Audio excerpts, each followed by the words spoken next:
Baldur. Tap í Keflavík í fyrsta leik móti deildarmeisturunum. Þú getur ekki verið svo ósáttur með frammistöðuna samt lengi vel í þessum leik, er það? Nei, þetta var náttúrulega bara hörkuleikur og við gerðum fullt af hlutum vel varnarlega og þú veist, bara hörkuleikur skilur við, þannig að við bara förum yfir þetta og tökum sigurinn næsta.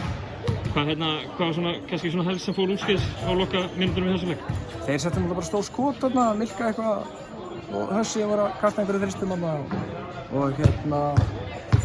og við höfum kannski, þú veist, það hefur verið skemmtilegt að það hefur kannski dottið okkar megin skilur en það datt þeirra megin. Hörku varnarlega sem þú ætti að mæta í Keflavík og þeir sýndu heldur betur mátt sínu megin á þínum kannski svona aðalsóknarmanni Nick Tomsik í dag. Já, Hössi náttúrulega bara frábær varnarmaður og bara gerði mjög vel á hann.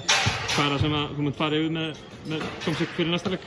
Það er svo sem ekkert eitthvað sérstakt, þetta var einn leikur skilur og hann hefur vanlega fundið einhverja leið til að skora þannig að þú veist, ég hef engar áhyggjur af því. Þeir eru án Antanas Útras í dag sem að ég heyrði að vera í sótkví. Verður hann með í næsta leik? Ég vona að hann losni úr sótkví á mánudaginn og verði með í næsta leik, þannig að vonandi fáum við góða fréttir þar. Gott að fá að fara heim í Síki í næsta leik og séns á að jafna seríuna.